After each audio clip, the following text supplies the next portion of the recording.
स्वागत है आपका हमारे चैनल पर। मैं हूं आपके साथ शिप्रा सैनी।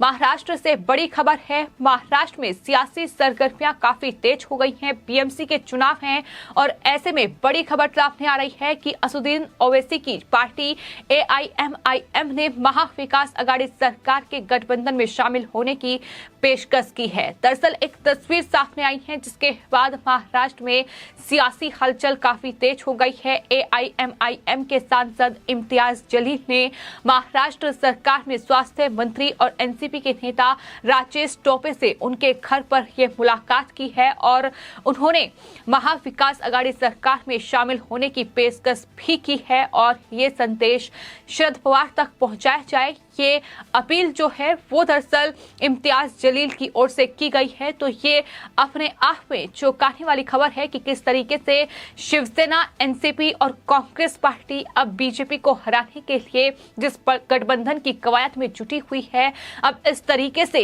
ये गठबंधन सामने आ सकता है। हालांकि अभी भले ही शिवसेना के सांसद संजय राउत इस बात से साफ इनकार कर रहे हों कि उनका एआईएमआईएम के साथ कोई गठबंधन नहीं होगा। सिर्फ इतना ही नहीं, बीजेपी की बी टीम एआईएमआईएम को करार दे रहे हैं संजय राउत और ये भी कह रहे हैं कि महाविकास अघाड़ी सरकार में किसी चौथे के लिए जगह नहीं है, यानी चौथी पार्टी की एंट्री नहीं हो सकती है। ये तमाम दावे उनकी तरफ से किए गए हैं, लेकिन जो इम्तियाज जलील के बयान सामने आए हैं उन्होंने साफ तौर पर यह कहा है कि कांग्रेस और एनसीपी को उन्होंने ये ऑफर दिया है कि महाविकास अघाड़ी गठबंधन में उन्हें शामिल कर लिया जाए और बीजेपी के विजय रथ को रोकना फिर महाविकास अघाड़ी सरकार के लिए आसान हो जाएगा, जैसा कि लगातार शिवसेना, एनसीपी और कांग्रेस पार्टी भी चाहती है। इम्तियाज की इस पेशकश पर आखिर एनसीपी चीफ शरद पवार क्या फैसला लेंगे, ये आने वाले वक्त में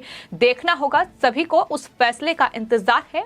आपको बता दें, महाराष्ट्र में महाविकास अघाड़ी सरकार यानी फिर चाहे वो शिवसेना हो, कांग्रेस पार्टी हो या एनसीपी पार्टी हो, वो लगातार असदुद्दीन ओवैसी की पार्टी को बीजेपी की बी टीम कहकर ही पुकारती है और शिवसेना के सांसद संजय राउत ऐसा कहकर कई बार ओवैसी पर निशाना साध चुके हैं, बीजेपी पर निशाना साध चुके हैं। लेकिन अब जिस तरीके से ये खबर सामने आई है कि ओवैसी की पार्टी चाहती है कि महाराष्ट्र में वो महाविकास अघाड़ी सरकार के साथ गठबंधन कर ले ताकि बीजेपी के इस विजय रथ को रोका जाए। सिर्फ इतना ही नहीं, जो एआईएमआईएम के सांसद हैं इम्तियाज जलील, उनकी तरफ से ये भी कहा गया है कि मैंने खुद समाजवादी पार्टी और कांग्रेस, एनसीपी के साथ मिलकर गठबंधन की कोशिश की थी, लेकिन मुझे कोई रिस्पांस नहीं मिला था।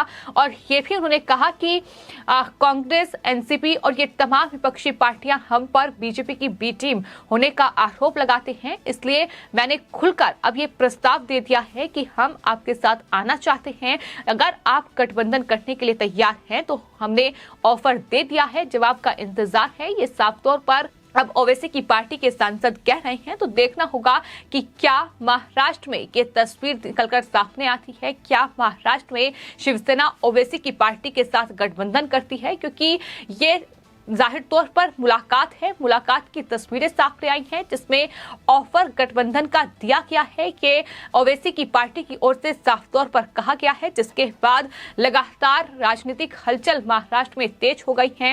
हालांकि इसको लेकर जहां एक तरफ संजय राउत साफ तौर पर इनकार कर रहे हैं और वो ये कह रहे हैं कि इम्तियाज जलील एआईएमआईएम के सांसद हैं और मैं उनसे मिलता रहता हूं, इसका मतलब ये नहीं है कि हम उनके साथ गठबंधन कर रहे हैं। महाराष्ट्र के पूर्व मुख्यमंत्री देवेंद्र फडणवीस का बयान सामने आया है जिसमें उन्होंने कहा है कि एआईएमआईएम के साथ गठबंधन करने वाली शिवसेना शायद ही हमारे लिए मायने रखती है। उन्होंने ये भी कहा कि हमें प्रधानमंत्री नरेंद्र मोदी और हमारी पार्टी जो काम करती है उसके कारण वोट मिलते हैं। ये सभी राजनीतिक दल समान हैं, भले ही सभी एक साथ आ जाए, इससे कोई फर्क नहीं पड़ेगा, ये साफ तौर पर कहा गया है। यानी बीजेपी को हराने के लिए जो एक गठबंधन की कवायद चल रही है और ये कोशिश जारी है कि तमाम दलों को इकट्ठा करके किसी भी तरीके से बीजेपी को मात दी जाए। ऐसे में देवेंद्र फडणवीस साफ तौर पर कह रहे हैं कि ऐसा मुमकिन ही नहीं है। लेकिन सवाल ये उठ रहा है कि शिवसेना जिस तरीके से लगातार अपनी विचारधारा बदल रही है, जिस तरीके से वो अब शिवाजी का गुणगान करने के बजाय औरंगजेब का गुणगान कर रही है, ये कहीं ना कहीं वजह है जिसके चलते बीजेपी के निशाने पर शिवसेना लगातार है। और अब जब ये गठबंधन की बात सामने आई है, इसके बाद लगातार तमाम बीजेपी के नेता महाराष्ट्र में उद्धव ठाकरे सरकार पर हमलावर हैं। बीजेपी के नेता नितेश राणे का बयान सामने आया है। उन्होंने लिखा है कि अब सिर्फ ISIS का प्रस्ताव आना बाकी है। कट्टरपंथियों को अब शिवसेना अपनी पार्टी जैसी मालूम हो रही है।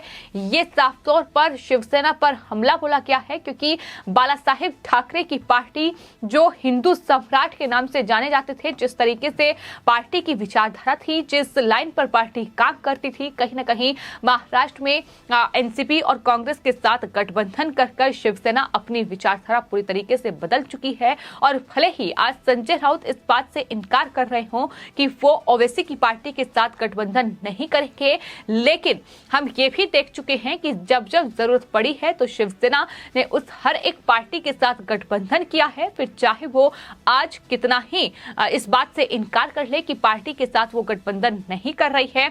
आपको बता दें, अमरावती नगर निगम समिति के चुनाव हुए थे, जिसमें शिवसेना ने AIMIM के साथ गठबंधन करके ये चुनाव लड़ा था। तो ऐसे में जाहिर तौर पर अब ये लगातार अंदेशा लगाया जा रहा है कि PMC चुनाव से पहले शिवसेना, एनसीपी और कांग्रेस पार्टी AIMIM के साथ गठबंधन कर सकती है, क्योंकि उत्तर प्रदेश, उत्तराखंड, गोवा, मणिपुर और पंजाब में जो विधानसभा चुनाव हुए हैं, जिस तरीके के नतीजे रहे हैं, जिस तरीके से शिवसेना की जमानत जब्त हुई है, उसके बाद कहीं ना कहीं शिवसेना को अब ये डर है कि महाराष्ट्र देश का एकमात्र राज्य जिसके भरोसे शिवसेना है और वहां शिवसेना का वोट बैंक लगातार कम हो रहा है, उसकी एक बड़ी वजह यह है कि शिवसेना ने वहां मराठाओं को नाराज किया है। शिवसेना ने जिस तरीके से एनसीपी और कांग्रेस पार्टी के साथ गठबंधन किया है, कहीं ना कहीं अपनी विचारधारा पूरी तरीके से बदल दी है, जो कि लोगों को रास नहीं आ रहा है, महाराष्ट्र की जनता को रास नहीं आ रहा है।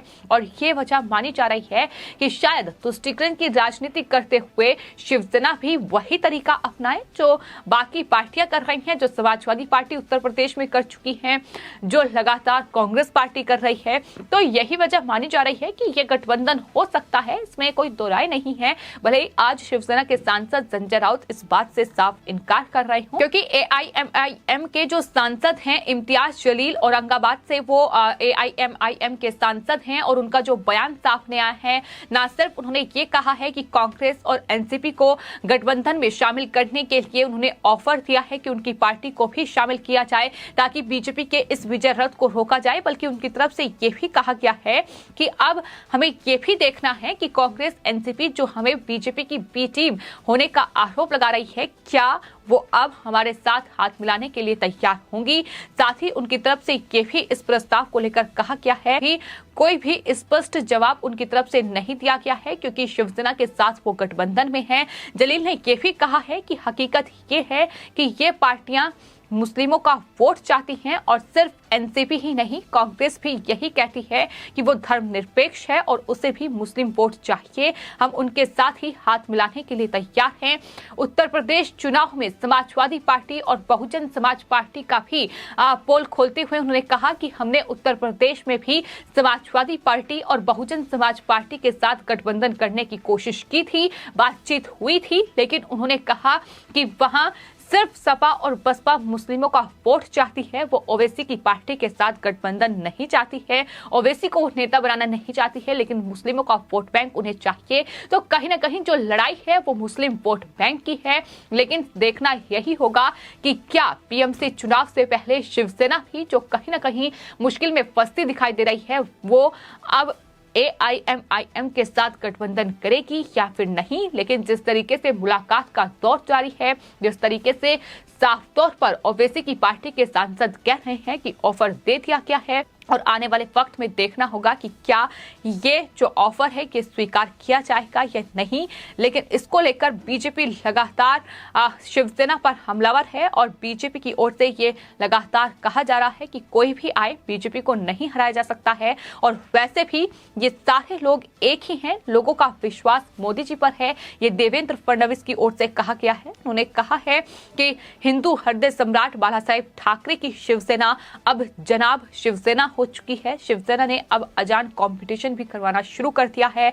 देखना है कि शिवसेना और कहां तक जाएगी। ये तमाम जो आरोप हैं अब शिवसेना पर लग रहे हैं, क्योंकि जिस तरीके से वहां हिंदू त्योहारों पर रोक लग रही है, जिस तरीके से वहां होली का पर्व मनाने पर रोक लगाई जा रही है, ये तमाम चीजें हैं जिसको लेकर फिलहाल शिवसेना घिरी हुई है। लेकिन इस पूरी खबर के साथ, इस तस्वीर के साथ जो राजेश टोपे से ओवैसी की पार्टी के सांसद की मुलाकात हुई है, उसके बाद राजनीतिक सरगर्मियां काफी तेज हो चुकी हैं। फिलहाल आपकी इस पूरे मामले पर क्या राय है, हमें कमेंट बॉक्स में जरूर लिखें और चैनल को सब्सक्राइब करें। धन्यवाद।